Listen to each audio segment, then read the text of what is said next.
किससे सबसे ज्यादा सीमा टच होती? उत्तर प्रदेश। दूसरे नंबर पे राजस्थान। सबसे ज्यादा इससे गुजरात से 2 जिले लगते हैं इससे। ठीक है, क्लियर। अब क्वेश्चन आएगा कि मध्य प्रदेश की किस राज्य से सबसे ज्यादा सीमा लगती है?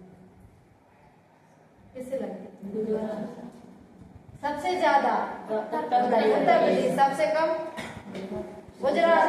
क्लियर। सबसे ज्यादा सबसे कम गुजरात। सबसे ज्यादा उत्तर प्रदेश। सबसे कम गुजरात। सबसे कम गुजरात। सबसे ज्यादा उत्तर प्रदेश। सबसे कम गुजरात। सबसे ज्यादा उत्तर प्रदेश। क्लियर।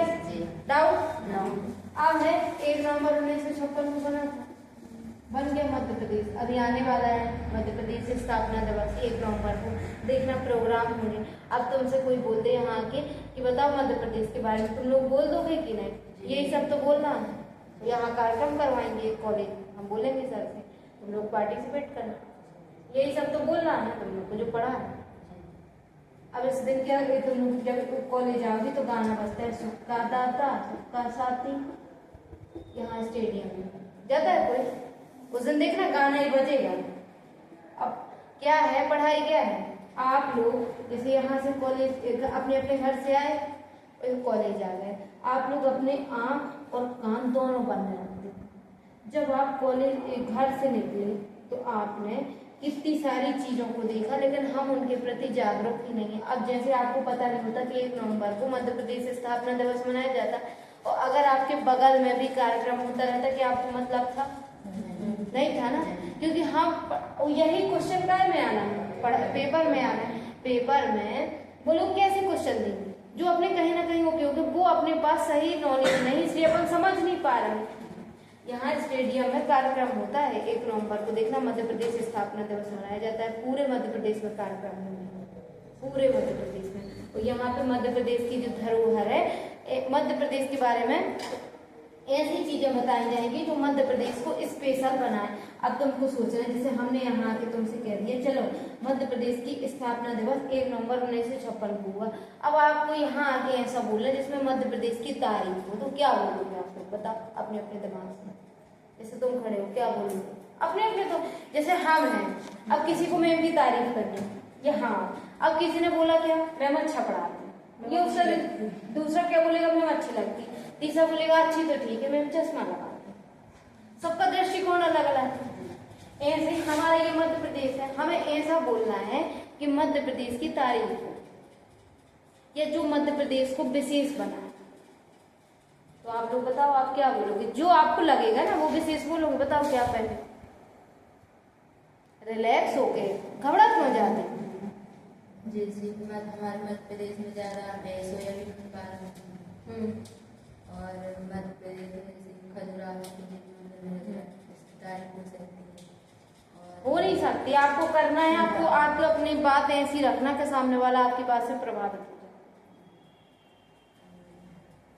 अब जैसे मान लो जिस व्यक्ति में कॉन्फिडेंस की कमी हो उसको हीरा पहना दो, हीरे की अंगूठी पहना दो, कोई देखेगा कि? और आज जो व्यक्ति योग हो, टैलेंटेड हो, और वो 5 रुपए का भी नेल पेंट लगा के आ जाए तो लोग उसको फॉलो करेंगे कि नहीं? और टैलेंट ना हो, खूब 1 लाख का आईफोन लेके आ जाओ, तारीफ होगी।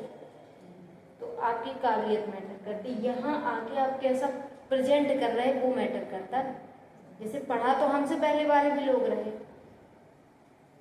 हमें कुल मिला के मध्य प्रदेश की जो ऐसी चीजें हैं जिनके बारे में लोग क्या हो सकते प्रभावित हो सके, जो हमें बताया कि मध्य प्रदेश 1 नवंबर 1956 को बना था, वो आज 2025 आ गई। तो ऐसी क्या कौन सी चीजें जो हमें मध्य प्रदेश को स्पेशल बनाती, बताओ तो। धार्मिक स्थल, खड़े होकर धार्मिक स्थल और वाटरफॉल और राष्ट्रीय उद्यान। तो जैसे अपन ने धार्मिक स्थल कहा तो वो तो सभी जगह है ना, अपन धार्मिक स्थल में कुछ ऐसा नाम लें जो विशेष हो। उज्जैन, मैहर, पन्ना, बेड़ाघाट। मान लो यहाँ कोई व्यक्ति बैठा वो केरल का है, कहाँ का है? केरल। और हम कहाँ के हैं? मध्य प्रदेश। अब हमें उसको बताना है कि आप हमारे मध्य प्रदेश का, तो हम उसे कैसे बताएंगे? लगाओ ना दिमाग। वो इंग्लिश जानता है, हम हिंदी जानते हैं, क्योंकि हमारे मध्य प्रदेश की राजभाषा कौन है? हिंदी है। और उसकी भाषा कौन सी है? इंग्लिश। आप बताओ कैसे, आप बताओगे? मान लो आप गाइड हो ना, आपने ये वाली जॉब चूज कर ली जिसमें आप लोगों को बता रहे हैं स्पेशल। खजुराहो चले जाओ, वहाँ पे लोग एसी की जॉब कर रहे हैं और अच्छा खासा पैसा मिल रहा है। पता है ये बहुत अच्छी जॉब है। कॉल सेंटर का नाम सुना? कॉल सेंटर में जैसे अपन बात करते, जियो वाले फोन करते, ये भी एक जॉब है। किस आधार पे लगती कि आपकी बोलने की स्किल कैसी है? तुम लोग कर सकते, क्यों नहीं कर सकते? आपको अपनी भाषा शैली से बस प्रभावित करना है लोगों के। सामने वाला रिचार्ज करा ले, मान लो उसके पास पैसे ना हो, आपको ऐसा बोलना कि वो रिचार्ज करा ले, वो कराए ना कराए फिर उसकी मर्जी, आपको ऐसा बोलना है। बताओ, तुम बताओ।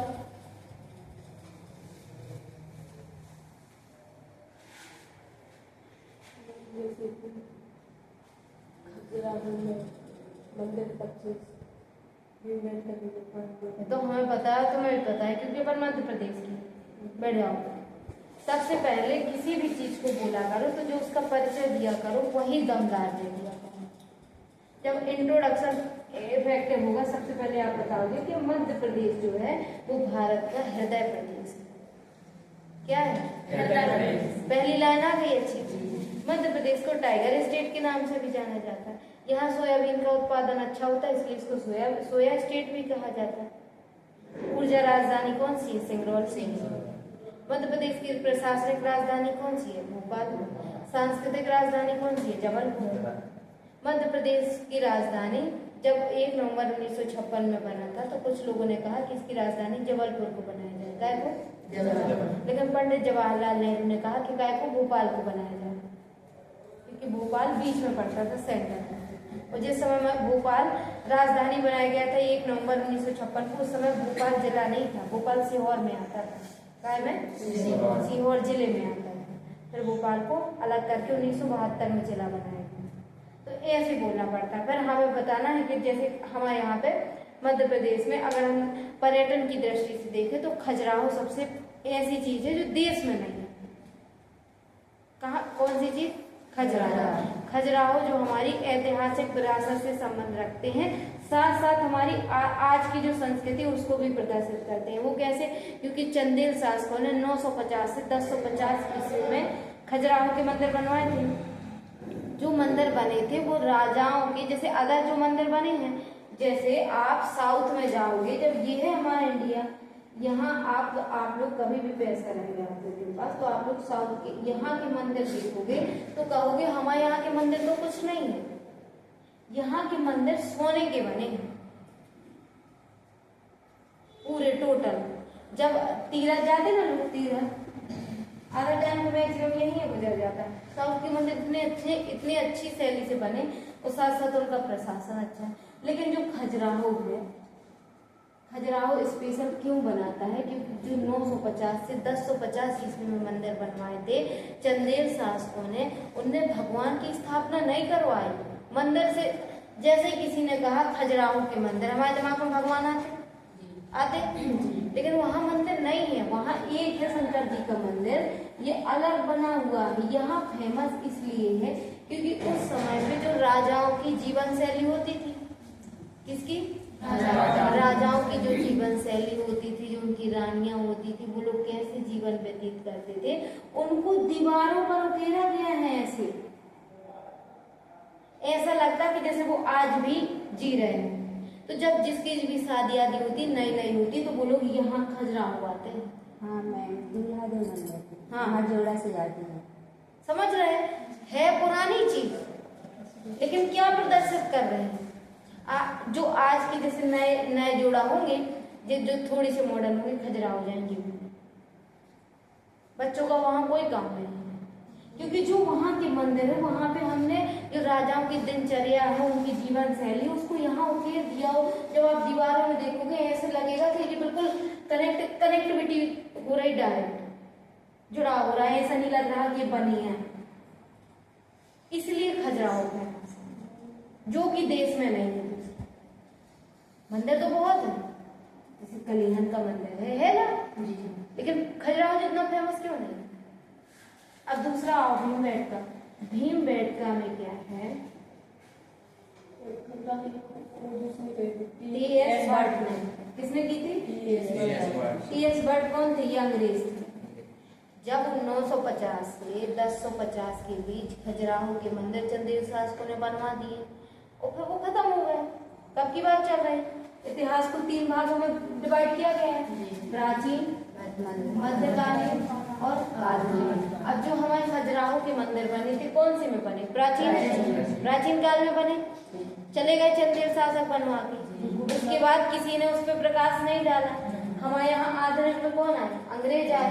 जब अंग्रेज आए तो अंग्रेज में कौन एक अंग्रेज था? टी.एस. बर्ड। कौन था? टी.एस. बर्ड। इसने वहां पे खोजा कि अरे ये मंदिर बने। तो जब मंदिर बने तो कैसे बने, किसने बनवाए, तब पता चला कि चंदेल शासकों ने बनवाए। ऐसे पढ़ा जाता है इतिहास। गुड़ना किसका नाम था? गुड़ना नन्नू। ये अब खजुराहो में बहुत सारे मंदिर हैं। 25-26 के आसपास एक मंदिर है। उस यहाँ पे 3-4 धर्म से और वैष्णव सब धर्म के मंदिर है, जैन। लेकिन जो खजुराहो के मेन मंदिर है वो किसने बनवाए? वहाँ के चंदेल शासक में राजा चंद्र बनवाए। जो मेन मंदिर, जैसे राजा 950 से 1050 ईस्वी के बीच मंदिर बने। क्या 100 साल राजा रहा होगा एक व्यक्ति? नहीं रहा होगा क्या? तो किसी एक व्यक्ति का ज्यादा योगदान रहा होगा ना। जो खजुराहो के मंदिर बने वो तो किसने बनवाया? चंदेल शासकों ने। समझ आ रही बात? लेकिन कोई एक विशेष रहा होगा ना, तो वो कौन था? राजा चंद्र बनवा, जिसको हम काय के नाम से जानते हैं? नन्नू। अब आपके ये किसी भी एग्जाम को आप मध्य प्रदेश का दोगे, आपके में ये क्वेश्चन पक्का आएगा कि जो खजुराहो के मंदिर है वो किसने बनवाए? पहला आएगा चंदेल शासक, दूसरा आएगा भोजवंश। तो आप किसमें लगाओगे? चंदेल शासक। राजा कौन है? जैसे मौर्य साम्राज्य सुना है? मौर्य साम्राज्य में सबसे ज्यादा फेमस कौन हुआ? चंद्रगुप्त हुआ ना। उसी ने मौर्य साम्राज्य की स्थापना कर दी। लेकिन मौर्य सिर्फ चंद्रगुप्त थोड़ी है, इसमें कई राजा आए होंगे ना। ऐसे ही मुगल काल में कई राजा आए। बाबर का बेटा हुमायूं का बेटा अकबर, अकबर का बेटा जहांगीर का बेटा शाहजहां। कहाँ तक बात गई? मुगल बादशाह बहादुर शाह जफर द्वितीय 1857 की क्रांति तक। तो कितने सारे राजा आए, लेकिन फेमस तो वो हुए जिनने काम अच्छा किया। जैसे अकबर, शाहजहां का के कारण फेमस हो गया, ताजमहल के कारण। तो जो विशेष करके गया वो फेमस हुआ। तो चंद्र वर्मा एक राजा था जिसको काय के नाम से जानते हैं? नन्नू। तो इसने सबसे ज्यादा काम किया इसके शासन। क्लियर हुआ? खजुराहो। अब खजुराहो के बारे में बोलना हो तो सबसे पहले आप क्या लिखोगे कि ये हमारे छतरपुर जिले में आता है। कहाँ आता है? तहसील कौन सी लगती? राजनगर। अब समझना, पवई कहाँ आता है? पवई खुद तहसील है। कलेही माता का मंदिर पवई तहसील में आता है, जलावन में आता है। समझना, कहीं जहाँ ना आए तो बोल देना। खजुराहो के मंदिर राजनगर तहसील में आते, जिला छतरपुर है। कलेही माता का मंदिर किस तहसील में आता है? पवई में। जिला खजुराहो किस तहसील में आता है? राजनगर। जिला क्लियर? अब खजुराहो के मंदिर किसने बनवाए? 950 से 1050, 100 साल के बीच। सबसे ज्यादा योगदान किसका है? चंद्र वर्मा, जिसे हम किस नाम से जानते हैं? नन्नू नाम से जानते हैं। अब खजुराहो क्यों फेमस है? क्योंकि यहाँ के जो मंदिर है उसको काय में शामिल किया गया है? विश्व विरासत स्थल। समझो इस चीज को, आपके जो विश्व विरासत स्थल है इसमें इसको दर्जा दिया गया है। किसको? खजुराहो। कब दिया गया? 1986 में। कब दिया गया? 1986 में।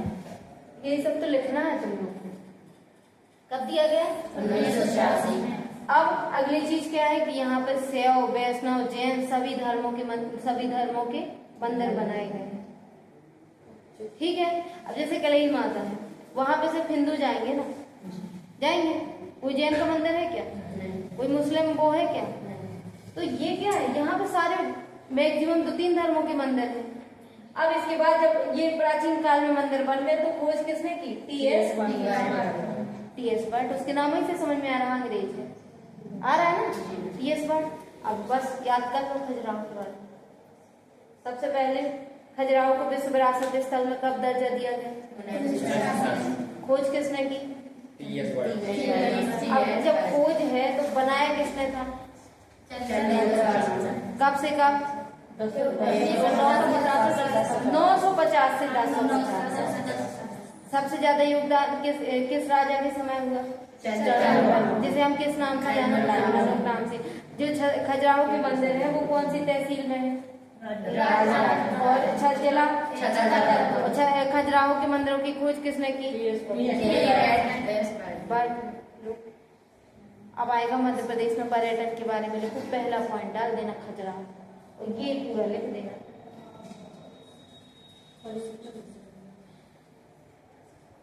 समझ गए? अब हमने पहली चीज बता दी क्या? खजुराहो, जो कि हमारे मध्य प्रदेश को क्या बनाता है? विशेष बनाता है। अब दूसरा है भीमबेटका।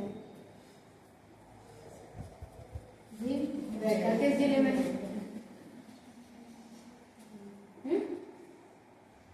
बताओ जल्दी। रायसेन। कहाँ है? अब भीमबेटका में ऐसा क्या है जो हमारे देश लेवल पे भीमबेटका स्पेशल है? हमेशा ये सोचा करो ना, बताओ। जैसे हमारी जो कलेरी माता है वो बहुत स्पेशल है, लेकिन ऐसा क्या है जो हमें देश लेवल पे ले जाए? है क्या अभी कुछ? लोग कहेंगे कि तुम्हारे यहाँ अगर माता है तो सबके देवी देवता होते हैं, लोकल सबके होते हैं, आप किसी राज्य को क्यों आपकी बात को मानेंगे? कुछ ऐसा होना चाहिए जो अलग हो ना। तो अब हमारे गाँव में भीमबेटका में क्या हुआ कि जब हमारा प्राचीन काल था, इतिहास कितने भागों में डिवाइड? 3। प्राचीन, मध्यकालीन और है।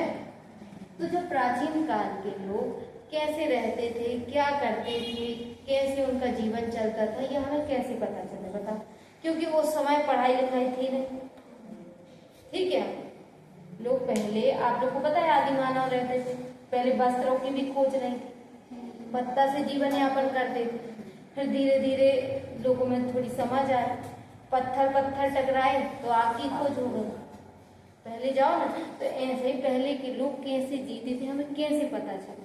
जैसे आज हम कैसे जी रहे हैं अपन सब, आज से आने वाले जो हमारे बच्चे होंगे, मान लो आज से 50 साल बाद, उन्हें पता चल जाएगा। कहो कैसे? क्योंकि हम बुक्स लिख के जाएंगे, हमारे वीडियोस डले रहेंगे, समझना। उनको जहाँ एक सर्च पे उनको चीजें उपलब्ध है, क्योंकि शिक्षा आ चुकी, जागरूकता आ चुकी, टेक्नोलॉजी आ चुकी, लेकिन इस समय थोड़ी कुछ था। हमें कैसे पता चले उनकी जीवन शैली? वो हमें जानना ही क्यों है? ये पहली बात तो इसलिए जानना क्योंकि हमें तभी तो पता चलेगा। जैसे आज हम लोग ना होते तो टेक्नोलॉजी का महत्व है क्या? तो टेक्नोलॉजी बड़ी है कि इंसान?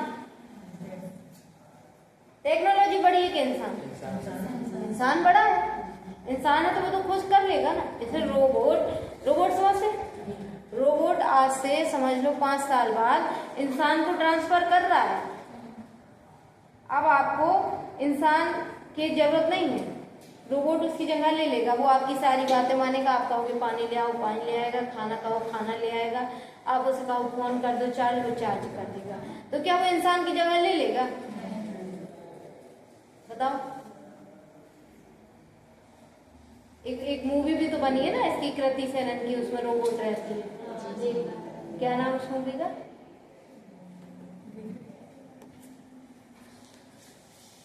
अभी बनी है, अभी रिसेंट में आई थी, रोबोट बनी रहती। तो जब हमारे प्राचीन काल के लोग थे,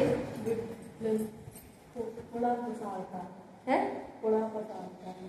बता, साक्षरता थी नहीं, ठीक है, लोग चीजें जानते नहीं थे। तो यहाँ के लोग जो थे वो काय पे लिखे रहे? पत्थरों पे लिखे रहे। अब पत्थरों पे, अब तुम्हें पता है छोटा आ अनार का ज्ञान तक तुम्हें पढ़ाएंगे ना, तब जाके आज तुम ये पढ़ लोगी कि पा पतंग का, बड़ा बड़ा जिरारेगा, क्योंकि आपको छोटा बड़ा पता है, समझना। लेकिन ये लोग कौन सी लिपि जानते थे? हमें क्या पता? जो मान लो ऐसे बना गए हैं ऐसे, अब हमें कैसे पता? समझना चीजों को। आप इसलिए पढ़ पा रहे हो क्योंकि आपको एक सिस्टम से बताया गया कि जब बच्चा स्कूल जाएगा तो उसको छोटा बड़ा ABCD और गिनती सिखाई जाती।